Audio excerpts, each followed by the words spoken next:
We're good to go. We're ready to go. Guys, welcome back. Today I have a very, very special guest. It's been a long time in the making. We're finally able to make it happen. Helena Crevar, thank you so much for taking the time to come down here. And thank you so much for inviting me. yeah, especially, during this ADCC camp. I know you're beat up. It's been a heavy couple of weeks of training. How's the body holding up? Yeah, I'm feeling great. I'm very excited for to be on my first ADCC Worlds after winning trials. I feel very confident, and the training has been great, so I'm very excited. You know what I noticed? It's the same environment. Like, we're still at Roca. It's the same people, right? Everything's the same, but for whatever reason, I feel like it's just rougher on the body. You notice? Like, I feel like we're all more beat up. We're all more banged up from, like, the training. I don't know what it is. You think it's like just sits in our heads?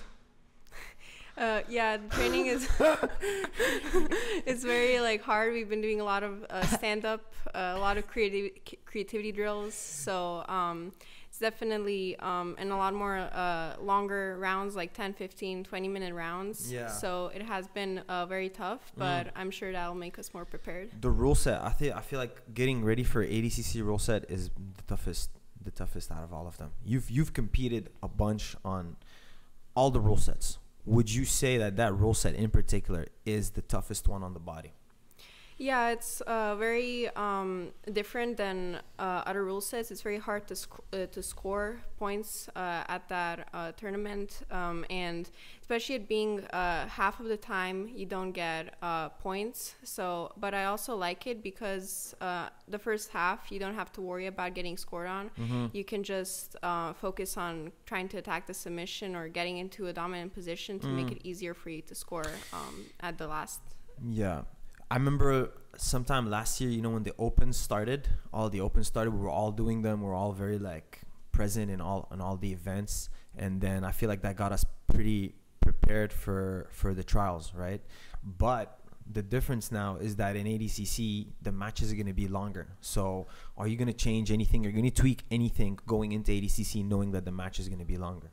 Yeah, so all the matches at both the Opens and the trials were 6 minutes, except the finals, which was 8 minutes.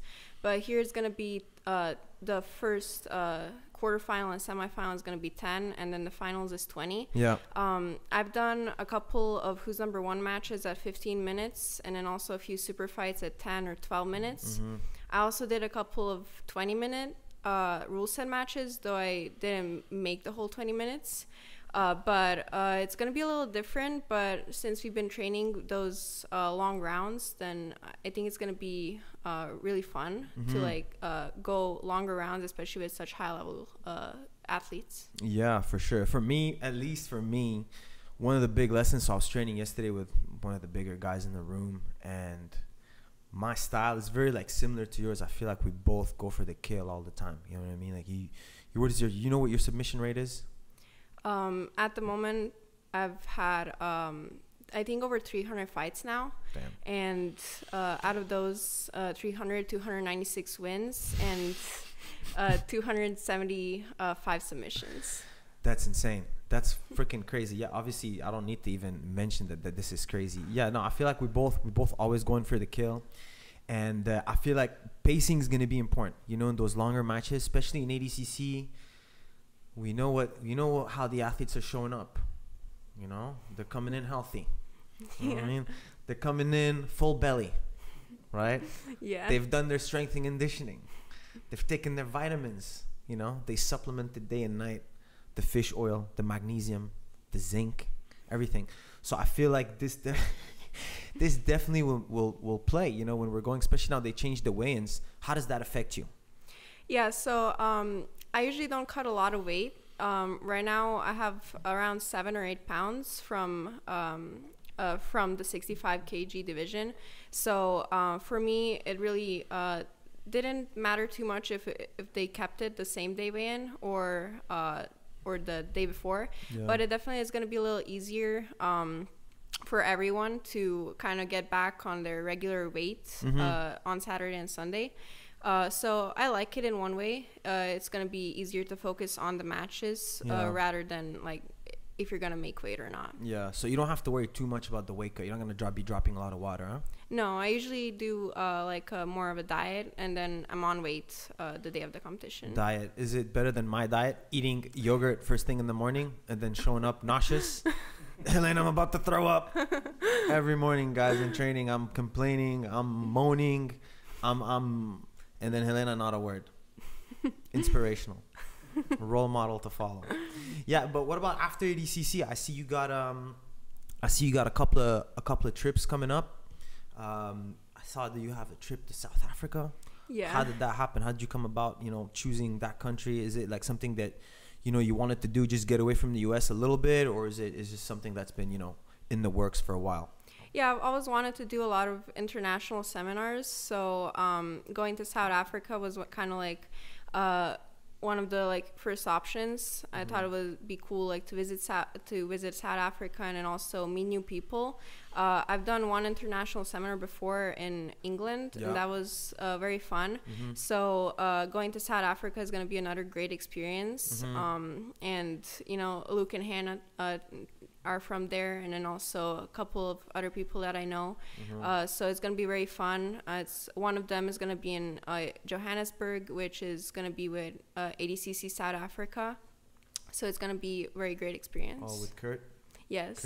Kurt, legend. Know him from the Blue Basement days. A legend in the sport. But that's super cool. South Africa. It's going to be a little bit different than Liverpool. You know that, right? It's not going to be as cold. There's going to be a little bit more sun, probably. Yeah, and we're going in October. It's going to be summertime. That's true. And then when you went to Liverpool, when was it? That was in March. Ooh, that's when the sun goes down at 2 p.m., huh? 2 p.m., that's it. No more light outside, huh? Yeah. Do you enjoy Liverpool when you went there? Was a good experience overall? Yeah, Other I liked than, it. The couple of, cars on the other side of the road, little, logistically, it was a little bit maybe challenging, outside the country. It was interesting driving on the other side of the road, and it was a very great experience, both London and Liverpool. Yeah. What else? So you got South Africa. What's next? Like maybe any other plans for any other countries after that? I might have another super fight in England after that. Also doing a super fight in Seattle. Seattle. That's cool. Yes, September 28th. And then I have seminars. I have one in Houston, and I have one in Charlotte, North Carolina. That's one thing that I really respect about, the way you plan things out is always grinding. Maybe not grind for you, but there's always consistently something going on. Either you're competing, either you're teaching, you're on the road, you're making it happen.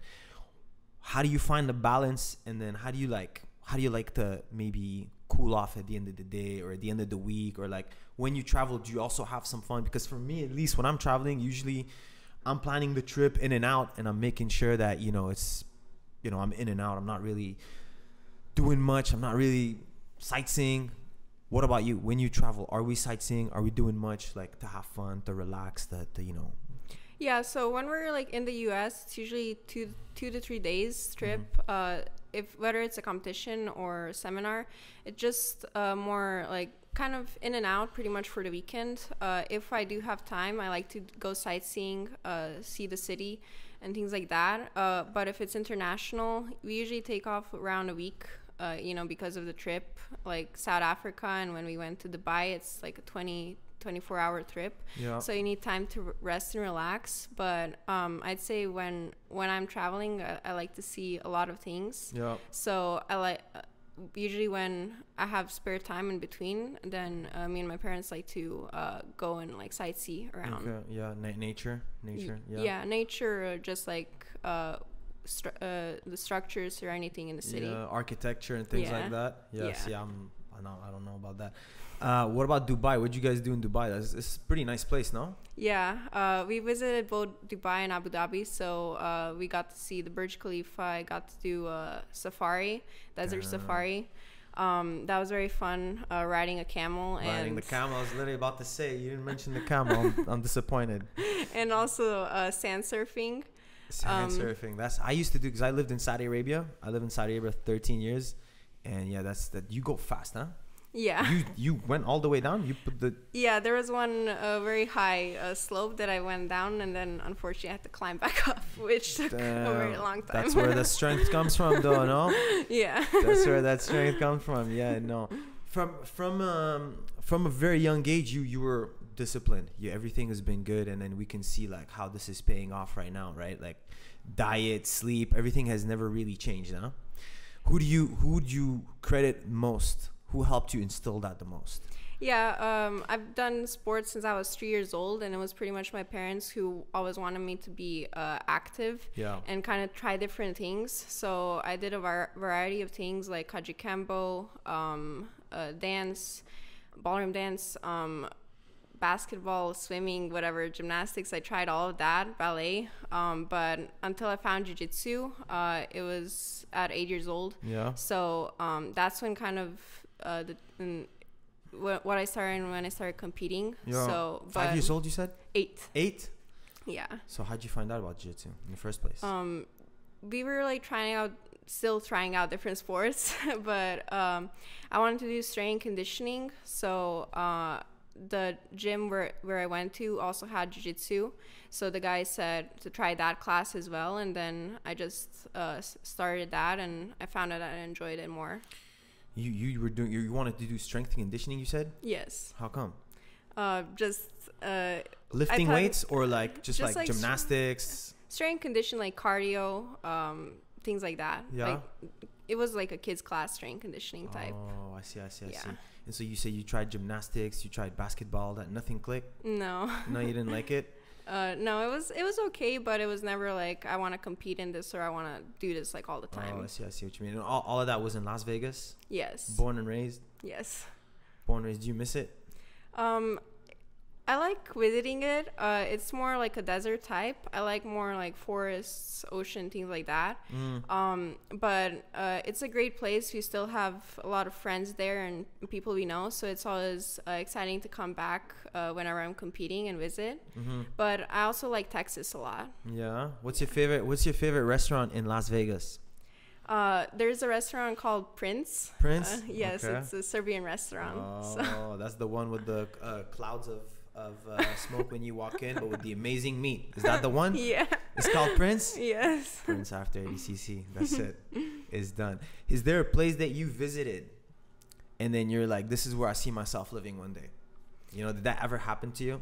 Like, not really. I'm like, I like Texas right now, especially because I get to train there with like an amazing team. Yeah. But I like to visit different places and just like, I don't think I'd want to exactly live in any of those places, but I like to travel a lot. Yeah, I had that feeling. I remember when first time I went to Amsterdam, for example, I saw the canals. I was downtown. I was like, oh, this is beautiful. I'd love to live there, you know. Or like when I went to Rome and I saw all the ancient, like, you know, the Colosseum, all that. I was like, oh, I'd love to live there. But then when you stay too long somewhere, I feel like you miss your routine, you know, you miss your purpose, you know, what you're chasing, you know what I mean? Greatness, right? Yeah. So how do you see that? Like, let's say you win ADCC.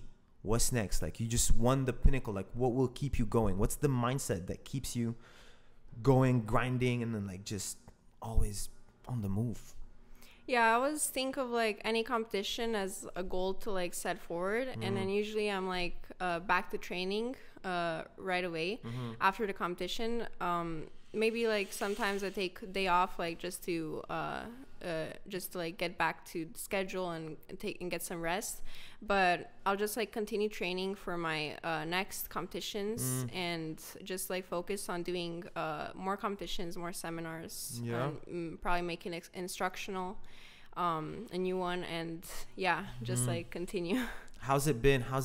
Well, how the difference between where you used to train in Las Vegas? Where was it? I've trained at a couple different gyms. The most recent one was Cabrini, Las Vegas. Cabrini, Las Vegas. That's where Hector. Yes. Okay, that's the man who runs Jiu-Jitsu Battle, correct? Yes. Yeah, he held a couple of events. Very well organized. Very nice guy. Any comp in Las Vegas is gonna be good. You know. It's like everything is, except when they put you in the strip. You know. Do you like the Las Vegas strip? Do you go there? You enjoy it? It's I like it sometimes. When we lived there, we didn't go very often. We were maybe 25 minutes away from the strip. Yeah. But sometimes we go like take a walk. The hotels are very nice and fancy, so it was kind of fun to visit sometimes. So for ADCC, it's gonna be held like the hotel's gonna be close to the strip, no? Yeah, it's on the strip, MGM. You don't mind? You don't mind being in the strip? I don't mind. I've stayed at a couple hotels at the strip in the past couple years when we moved away. Yeah. And it was pretty okay. Okay.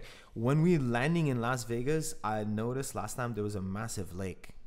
Yeah, Lake Mead. Mead? It's called Mead? Yes. Yeah, I would love to stay somewhere close to that, maybe. Is it far from? Around, I'd say maybe 30-40 minutes. Yeah? Yeah. That's too much. Weigh-ins, you're going to be grumpy and everything. Yeah. So, Helena, you're a superstar. I remember when I asked you, I think it was like a year ago or something. I'm like, so, Helena, what is it that, like, that made you stand out the most? So, do you still think it's the pigtails? Do you think that's what made you stand out the most and help you, or you think it's something else? Well, I'd say my hairstyle and my outfits, they really do like stand out a lot. But also it's I'd say because I compete a lot, and I'm always like showing up to the competitions. I'm always trying to make the match exciting, like attack a lot. So I'd say it's like the whole thing. I mean, for sure the hair and the outfits, they're like very interesting to like see, but then it's also my game as well. That's what I mean. I was gonna say, like, you were very humble when you said that. I was like, I don't know, pigtails are, it can work, but then you can be a pigtail and then go make a fool out of yourself and then they're gonna forget you real quick. You know what I mean? Whereas you do that, you have the outfits and everything, and then you back it up with like just 6 submissions, a lot of highlights.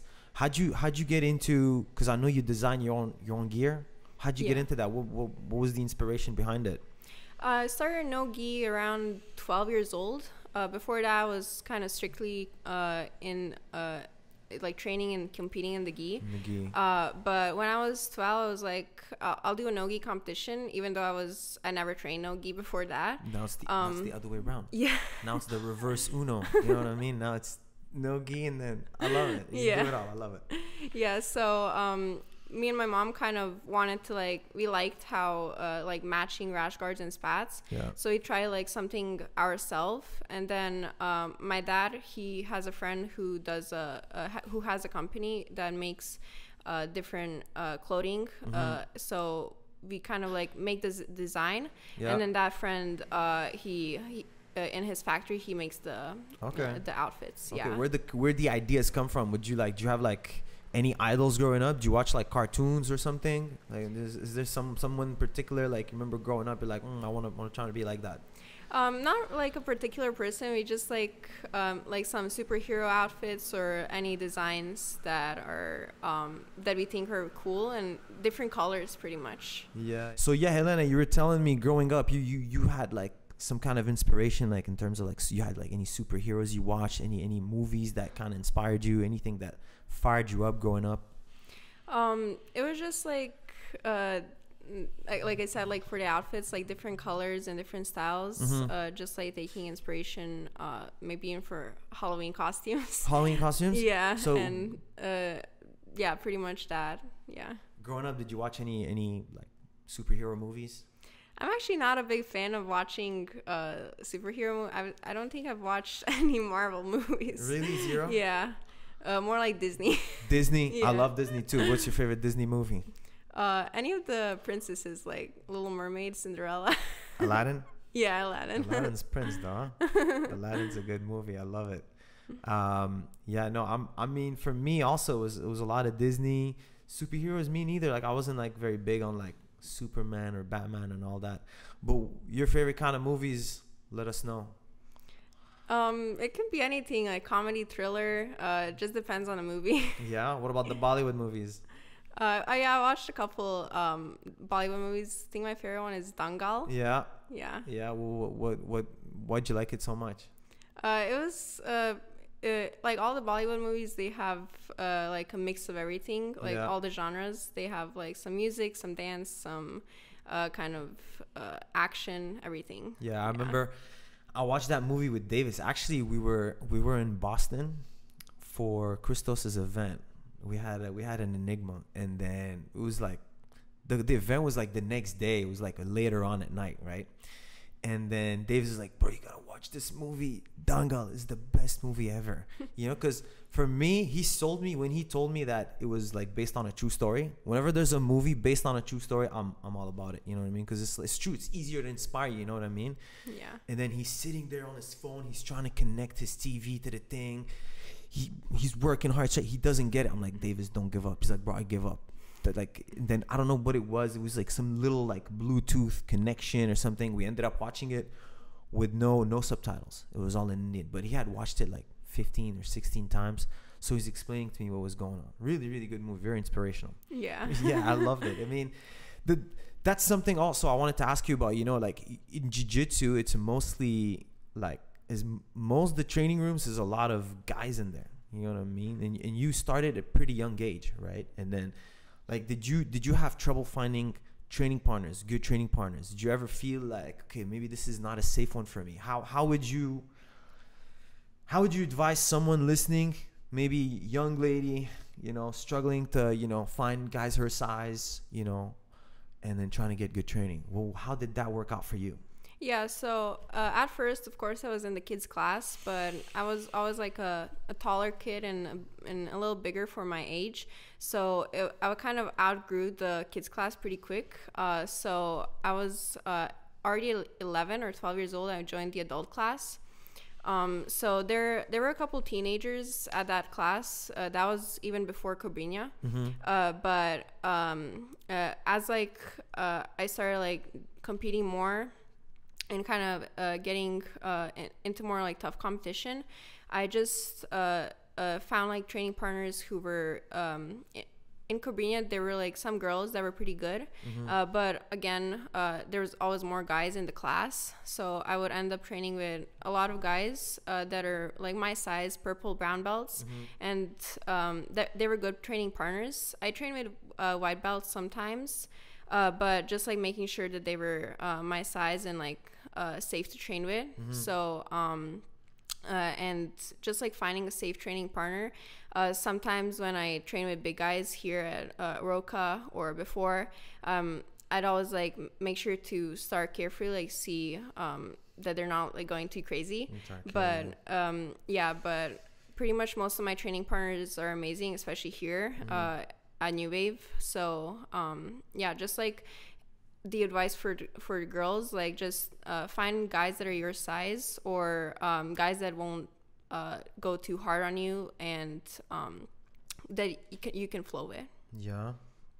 That's I mean, that sounds like a pretty smart idea for sure. You know, obviously some people just don't have I feel like the technical knowledge to like flow and exchange. You know what I mean? I feel like something that needs to be taught. You know what I mean? Like, in my opinion, the reason why people will freak out, number one, they don't want to get beat by a girl, which, I mean, it's like if you lose an exchange, it's good because now you're defending at a later stage. So you have defense, early stage, you know, you have late stage, you have in the middle, somewhere in the middle. And I feel like, okay, you lose a grip, you lose an exchange, no problem, man. I would say learn and enjoy defending and playing from different ranges of, you know, defense. You know, like, okay, maybe you're dead to rights, fine, you tap, or like the partner lets you work, that's good. If it's early on, okay, you lose it. That's, I feel like, at least with you, because we do a lot of the positional rounds, the first position round, my game is leveled up so much because we keep these exchanges going longer and longer and longer, and it's good for your cardio, obviously, but also from like precision standpoint, when like I have one of these big guys in mount on me or in 3-quarter mount, it's just so much easier for me to get out because I accepted the fact, okay, now I'm happy to work from this area. Okay, it's not as ideal, but it's good. Okay, now maybe mount, maybe with an arm over my head, maybe 2 arms over my head. So to add to your advice, I would say be comfortable and then be happy losing exchanges in order to develop other areas of your game, whereas you're always trying to win the initial exchange. I tell my students that sometimes, you know what I mean? Even if it's not girl and girl, like maybe it's two guys and they're like kind of beginners and then they're going crazy. I'm like, guys, and then you get hurt and then you pull something. I'm like, you guys are like too attached to what's going on, losing an exchange. Sometimes you need to lose an exchange in the round to actually get better. Yeah. Yeah. Coaching, have you done any coaching at this point? Because I feel like you have I mean, I ask you questions a lot when we're drilling. I'm like, hey, what would you do here? What would you do there? A lot of times it's very, very good advice. You know, a lot of times I'll take that advice, I'll play around with it during the session, and it'll give me like pretty good results.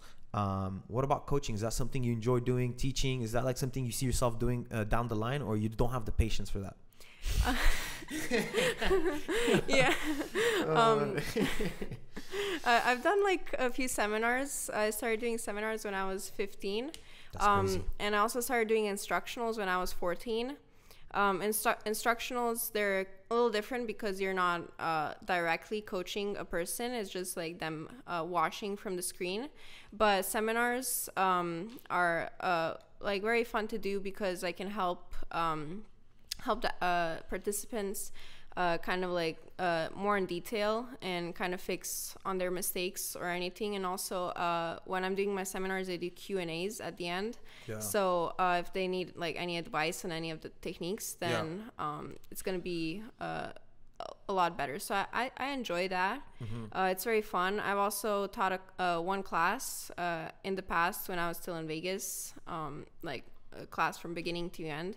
So that was also very fun. So you taught the same group of people in Las Vegas on like a daily not daily basis, but like one time. Yeah. Oh, just once? Yes, one time. Okay. But mostly seminars and instructionals.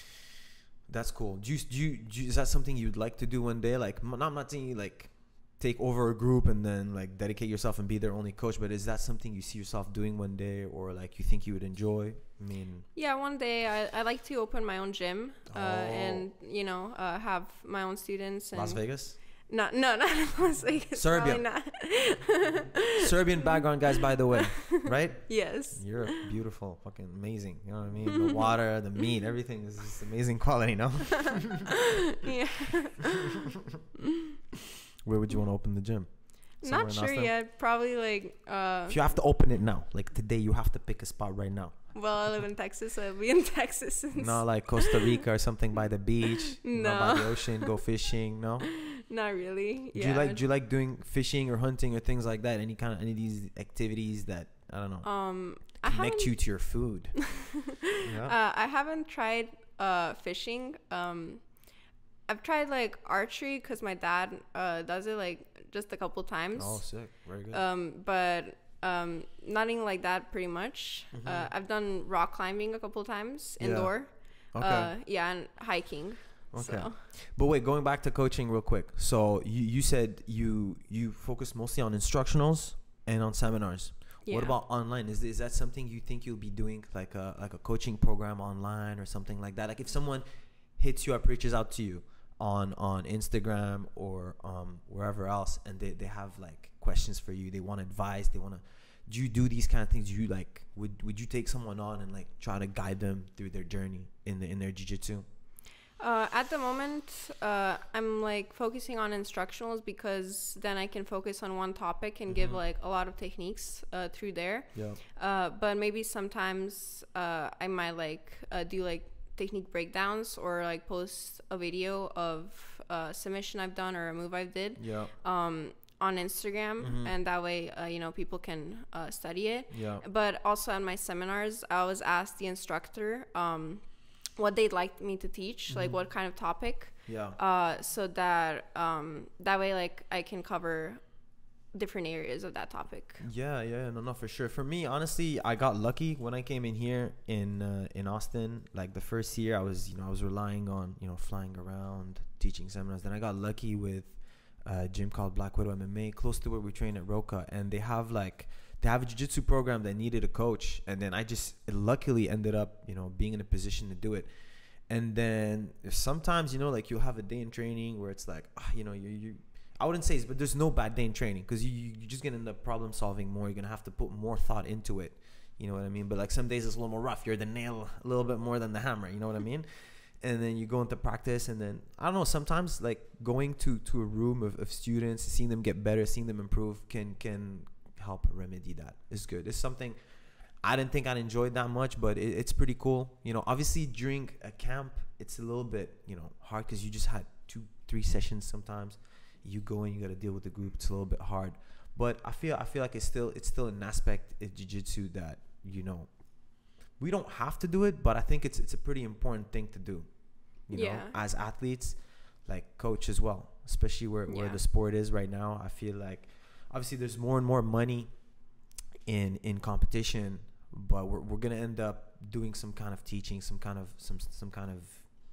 giving back to a group of people. Yeah, and I feel like it's very fun, like, to meet new people in seminars, and also like you find the technique more in detail when you show it to someone else than when you drill it. So yeah, that's interesting. For me, I don't know, what are you asked to teach most often when you go to seminars? Very often leg locks. Leg locks is crazy, you know? Yeah. Same. It's dude, I don't want to teach leg locks anymore. I get nauseous at the thought of having to teach leg locks sometimes. It's crazy. And also a lot of time back takes, or like finishing from back. But takes, most of the time it's either of those two. What are you the most comfortable teaching? Because I heard we're gonna go over, but I heard like the story where you were like very comfortable teaching under circumstances where people would be freaking out usually. But what is the thing where you're most comfortable teaching? It doesn't really matter. Like, I usually choose the technique that that I use a lot and that I know very well, rather than teaching something that maybe I used once or twice, because I know that this one's gonna work. And but I do enjoy doing leg locks and teaching leg locks, and then also anything from guard I'm very comfortable in, or from the back. So it's the same with me. Like, obviously what I find sometimes is annoying, but like it's also very beneficial, students asking you questions, you know what I mean? And you gotta like kind of dive in deep and then think about it and everything, but that helps you kind of figure things out, and then the next day in training, boom, you're hitting them. So tell me about that one time you taught a seminar with John Danaher. How did that go? So that was a seminar with BJJ Fanatics.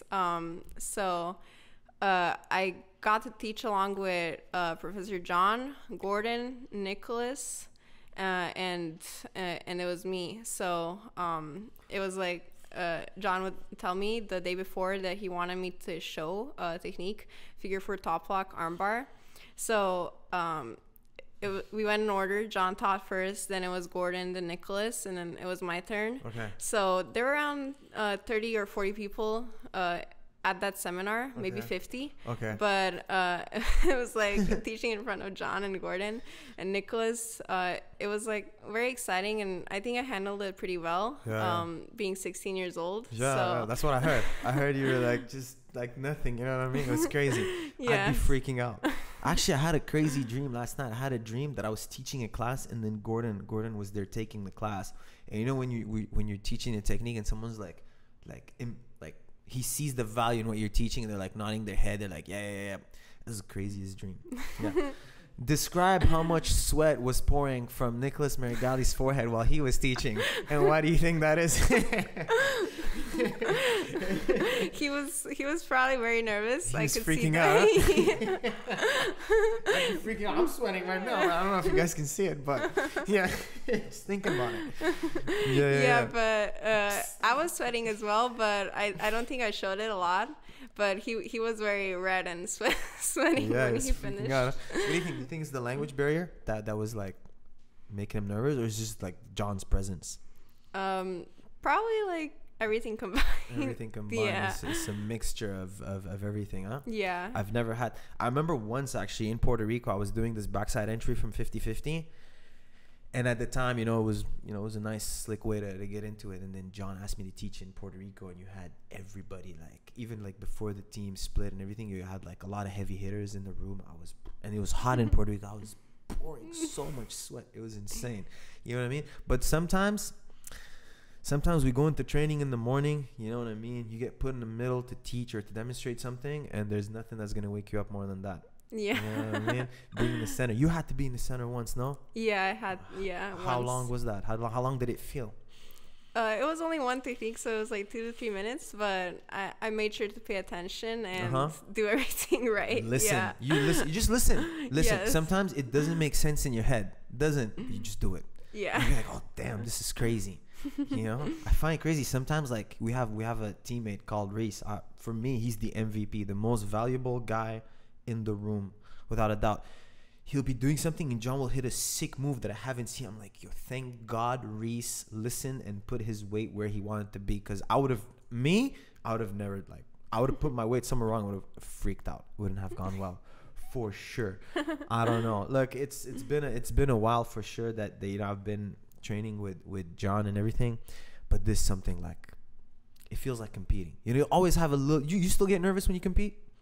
Not very much. Just antsy? Yeah, like excited to get into the mats. When's the last time you felt a little, not nerves, but you felt it maybe more butterflies than others? Like, is there an event or an opponent or someone you like, oh, I'm not like... Actually, my first competition when I was 8 years old, that was when I was like top, or 9 years old. That was like when I was the top nervous because I cried before and after my match. But as I started competing more often, then I started getting less and less nervous. But always before these, like who's number one UFC Fight Pass or ADCC, it's like maybe not like pressure, but it's just like more serious and just like stay more focused. But still, it's not nerve-wracking. It's just like exciting to get into the mats. Yeah. Did you remember we were on the Fight Pass Invitational together? That was nice. No, yes. I like the level of professionalism on those events. I don't know. Like, have you felt or been part of something like that before? I've been on UFC Fight Pass twice, Who's Number One twice, and also Polaris once. All of those are amazing productions, very smooth. And also Karate Combat. I've been on that one twice. I love competing in the pit. And the production in all those events is very amazing. It is. It's just more and more of these events are coming up, so it's a good time to be a grappler. Helena, so since you moved to Austin, obviously the training is a little bit. Would you say it's different the way we train than the way you were training, let's say in Geico Arenas in Las Vegas? It's a little different, especially before I moved to Austin. It was I was pretty much always training in the gi, like all the time. Maybe I do one no-gi class once a week or once in 2 weeks. But now I'm mostly training no-gi, but sometimes I train in the gi as well. But also we do a lot of positional rounds here, which I like. In Vegas, we usually do 5 or 4 or 5 rounds, open rounds only. And just open rounds. Yes. We maybe a couple times we did positional rounds, but not very often. But here it's I like the positional rounds because we get to focus on one position at a time and kind of submit from there and escape. 100%. So 100%. So first off, you missed it, but Friday, John made us do seated versus standing. All rounds, seated versus standing. Grab your training partner, shake hands, and go. It was amazing. Like, I feel like I love positional training more than open rounds. I for real do, because yes, we're starting from a given position, but you tie all your game to these positions where we end up the most in. Yeah. Right? Like turtle. It's not just turtle. There's half guard, there's side control. You get on someone's back. You get into leg entanglements. You learn how to chain all your game with these positions, right? Yeah. And then when something happens, now you got to reset. So there's not that dead time where now you're resting, where it's neutral, where it's slowed down. No, so the pace is very high. Yeah. That's what I hear from when people come and visit. They'll be like, man, the pace is so high. There's no breaks between the rounds. Yeah. So that's another thing.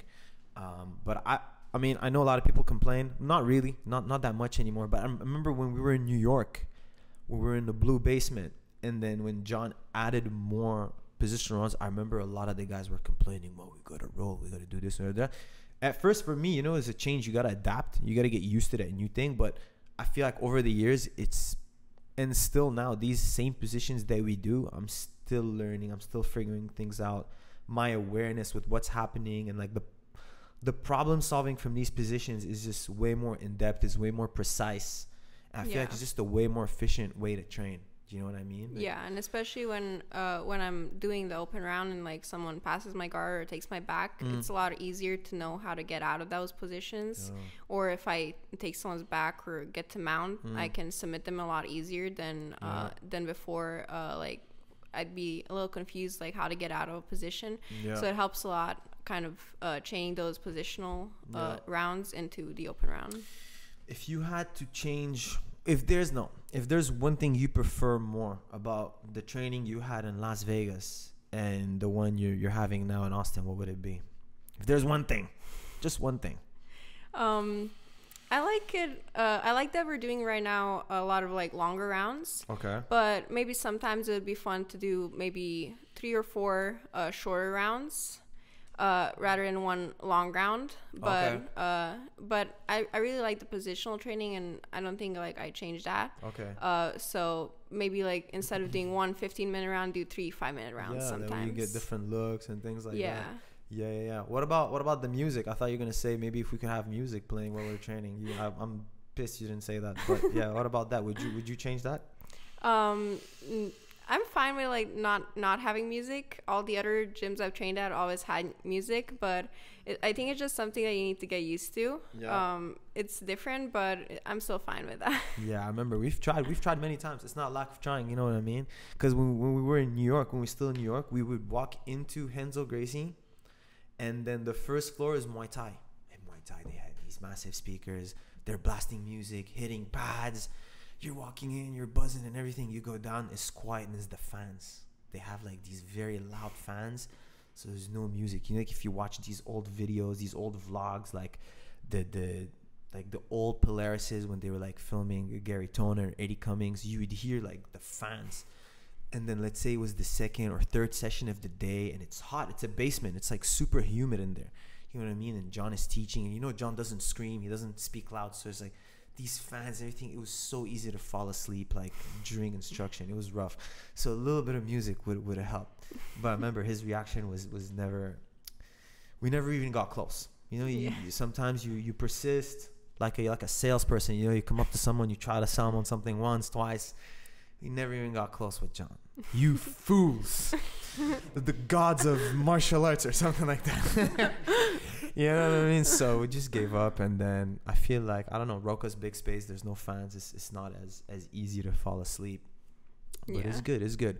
What was it like at first for you when you first started training under John? Was it a little bit difficult for you to catch up on all the Japanese, all the terms like that? Was there something like that you're having trouble keeping up with, or was it like smooth from the beginning? Well, before that, maybe like a year before I moved, I was actually started like getting a lot of his instructionals.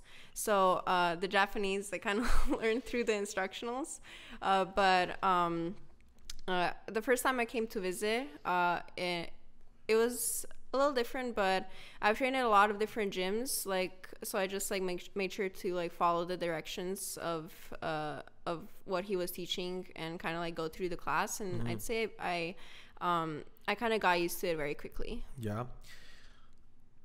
I mean, for me, I started in TriStar in Montreal, TriStar Gym. Head coach Faraz Zahabi, he was a black belt under John. So that format of drilling for an hour and then rolling for an hour, I've always been like, that's always what I've done, you know. And then some people that, you know, come in, visit, or some people that come and take classes from me, like, man, you guys drill so much, it's insane. Do you mind that amount of drilling, that volume that we do, or do you get used to it, you custom, you're okay with that, you're cool with it? Not really, because the last gym I was at in Vegas at Cabrinha, we also did a lot of drilling, and I like drilling, so it doesn't really bother me too much.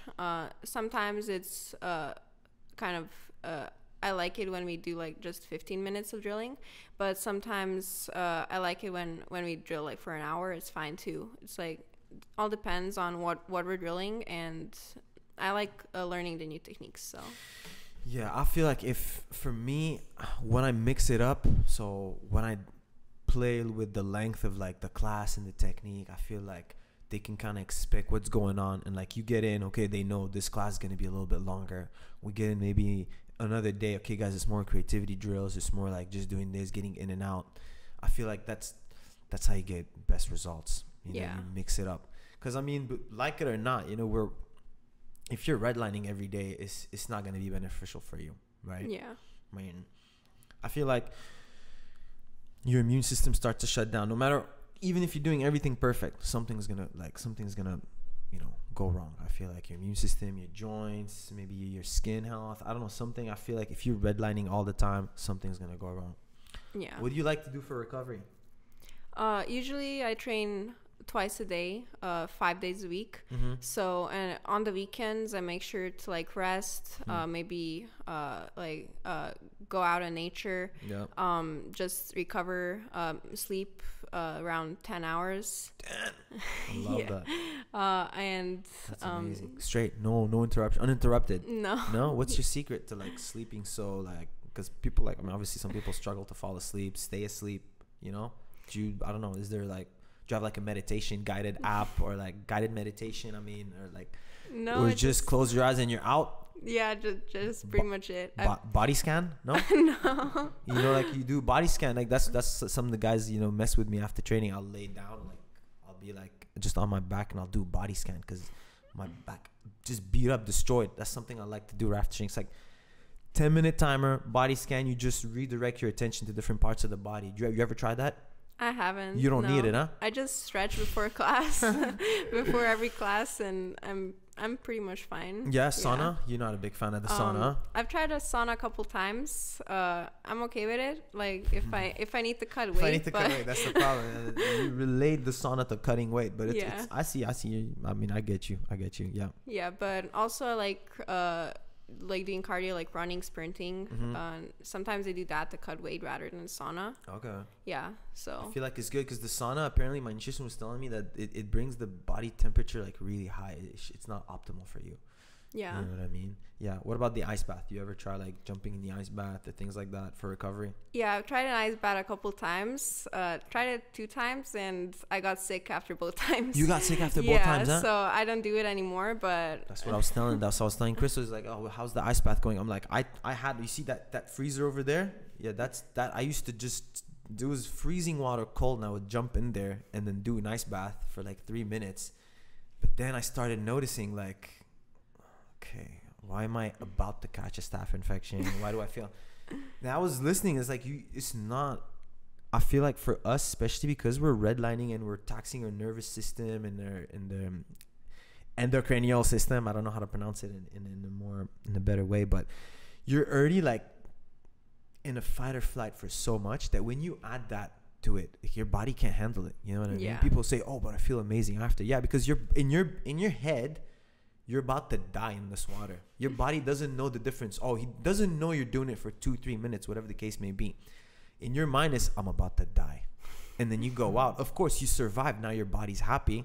You know what I mean? But it's like a shock for your organism. I think it's better like just to get ice and maybe like ice like parts of your body. Yeah. And whatever is like sore or anything. I prefer that too. I like the sauna. Like today for me, like Sunday, for example, like now after this, I did a little bit of mobility outside. Usually I'll play with the dopamine bands, but honestly, I love them. But I feel for my joints at the end of the week, the pool for me has been huge. You ever do any workouts in the pool?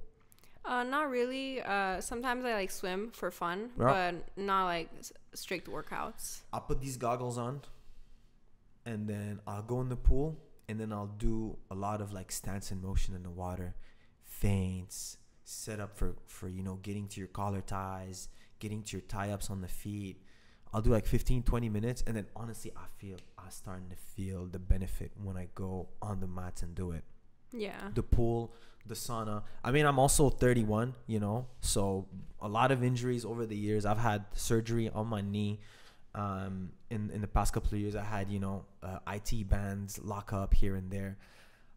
So yeah, obviously I'm like, if there's a spectrum of like, okay, this guy's going crazy and then this guy doesn't do any recovery, I'm probably on the crazy side. You know what I mean? Have you ever had to deal with any serious injuries? Nothing serious.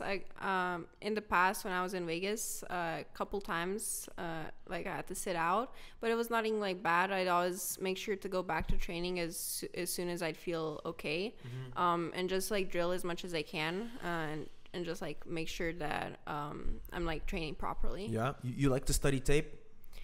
Sometimes, mostly my matches. Yes. And then I like watching competitions when they're live. Yeah. So any of like IBJJF or any of the super fights, I like watching who's number one. Yeah. And any live events pretty much. Okay, that's interesting. You say you watch your matches. A lot of people can't stand watching their matches.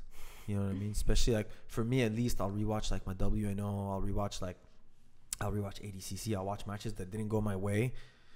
It's so uncomfortable to watch it at first because you're emotional. You know what I mean? You're emotional. Oh my God, why did I do this? You know what I mean? But I feel like after like 4, 5, 6 times you watch it, even 10, some matches I've watched over 10 times, same match from me that I lose. But each time you'll pinpoint something and you pick up on things. So that's interesting that you also do that. I study myself a lot as well because I mean it's good to have an idea, I feel, of what your opponent's gonna do, but I feel like you can learn a lot from rewatching your matches. Yeah, and like studying your opponents, it's like they might sometimes change their game for a particular match. Yeah. Or like it's a different rule set sometimes. So I'd say like it's better like just to go into the match, like feel the opponent out like for the first minute or something, and then go from there. Yeah, you don't want to spend too much time like, you know, fixating on, oh, he's gonna do this, he's gonna do that. It'll take away from your own game, huh? Yeah. What about you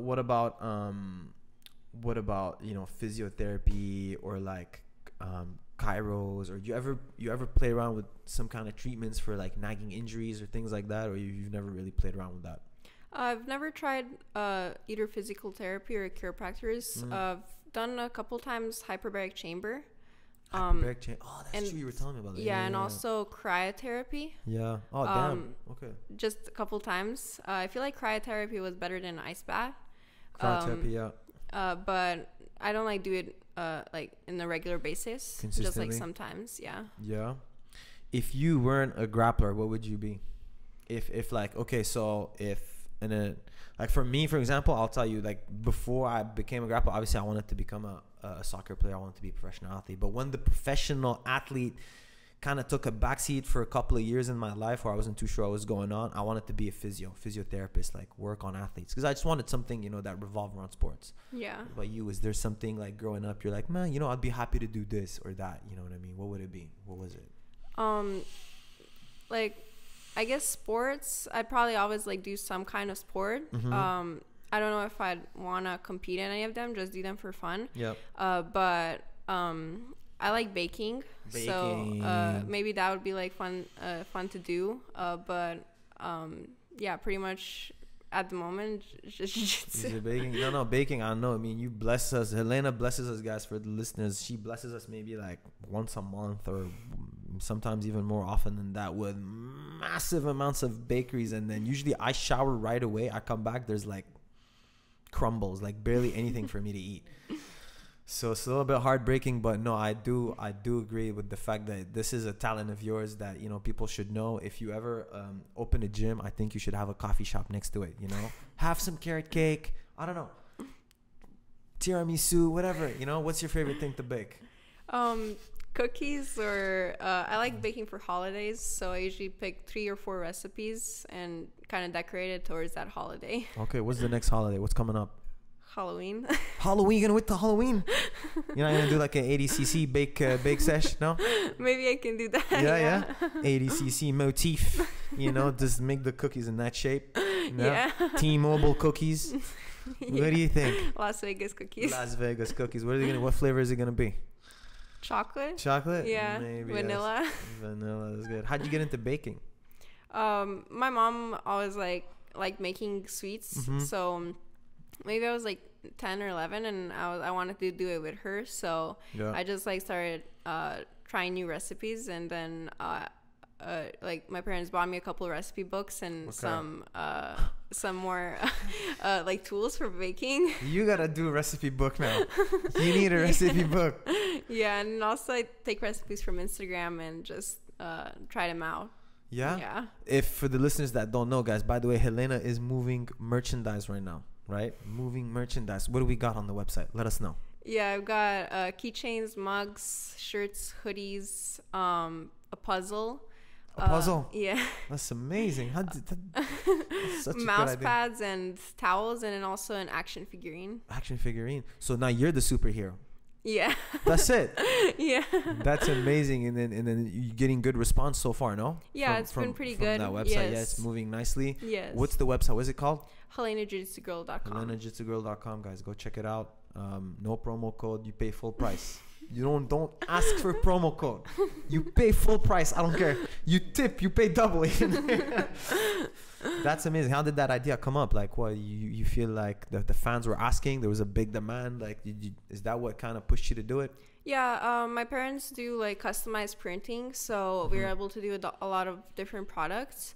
And the design, there was this guy that did like a hand-drawn art for me. So we thought it would be pretty cool to like put on any of the merchandise like that represents me, and it's more of an kind of art. So I thought it would be really fun to like kind of sell that kind of merch. But also again, at, like a lot of my seminars, I also give gifts to all the participants. Brilliant. So we do like badges and give those out as well. That's amazing. So like guys, if you attend a Helena seminar, you're gonna have a little package of gifts. Isn't that's amazing? I mean, it's small, but it's good. It's value, adding value. This is super smart. I feel like everybody should be, following your lead with that. Obviously not copy, don't do the same thing, but it's just you giving more, you're giving back to people. Which countries you're getting most amount of support from other than the US? I have a lot of supporters like from Brazil, from Europe, pretty much from all over. Yeah. And it's very like very blessing. Yeah. So it's amazing like to connect with people from all across the world. Yeah. Brazil. Are you? How's your Portuguese coming along? It's okay. Yes. Yeah, I know a couple words. You compete in Brazil yet or no? Not yet, but definitely I'd love to do it. That's crazy. I think you haven't like BJJ Stars hasn't reached out to you or anything like that. Maybe sometimes I'd want to do BJJ Stars or Brasileiros or anything like that. Yeah. On the IBJJF circuit. Yeah. So now this was your last competition in the juvenile, right? Yes. For the listeners, guys, by the way, don't know, you're only 17. Yeah. Only 17. Been crushing it for ages, And then next is you purple belt adult. Yes. That's the next step. Yes. So now you have like does that like, are you more excited now to do these IBJJF events? You feel like now a little bit more fired up? Yeah, there's gonna be a lot of more girls in my division, like especially at Worlds and Pans. There's gonna be stacked brackets, probably like 20 or 30 girls. Yeah. So it's very exciting to test myself, especially because they're gonna be coming from all over the world. But in the juvenile division, it's been pretty fun also. Yeah. Yeah. What about like a competition like Europeans in Rome? Is that something you'll do? You feel like you'll go all the way there? Because you go to Europe pretty often, no, for these super fights and everything. Would you do a trip like that for an IBJJF event?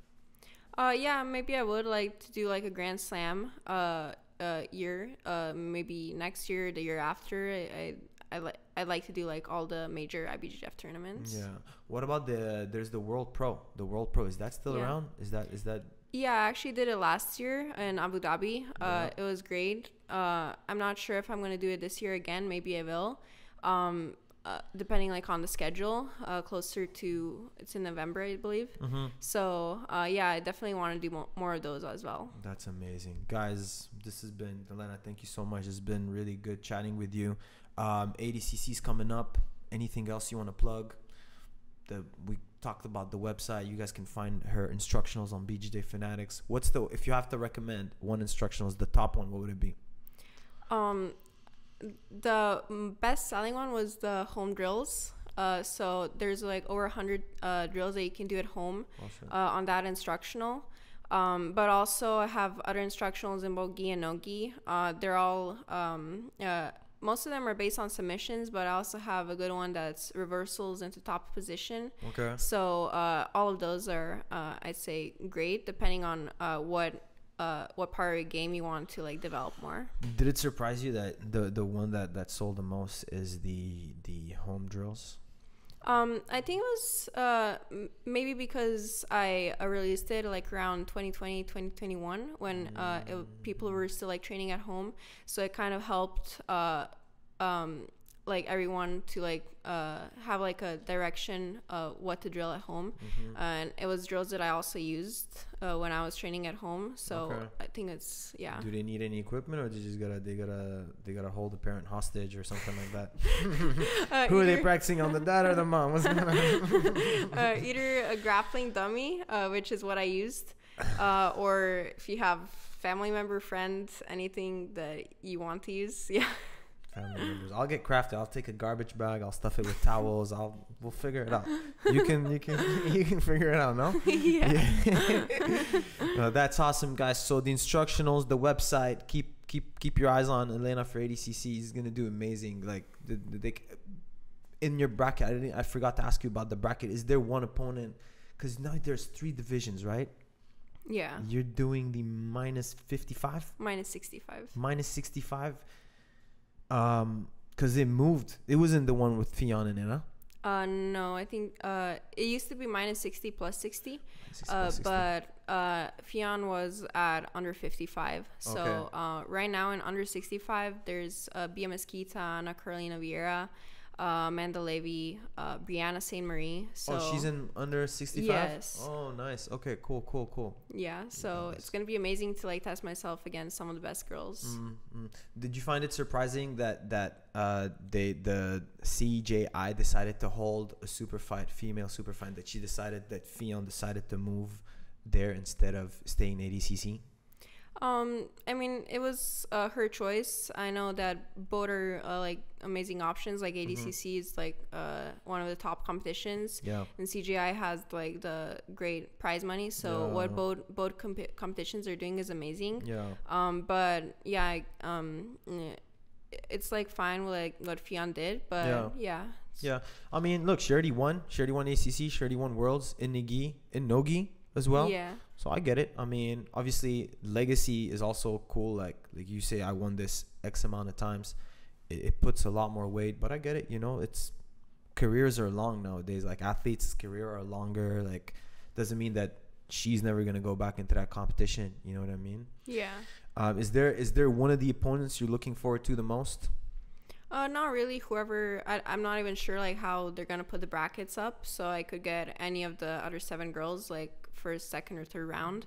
But definitely it's gonna be great, especially to fight against either Bia or Ana Carolina Vieira. Yeah, I don't get the drama. You know, I don't see the drama in having these two. I mean, obviously it's the same time as, you know, they're like the same time. For me personally, it's like from a selfish standpoint, I'm gonna be cutting weight probably. I'm gonna have something to distract me. I'm gonna be able to watch a jiu-jitsu event, probably high level, probably good jiu-jitsu, you know what I mean? Yeah. Good inspiration, maybe you pop some ideas in your head.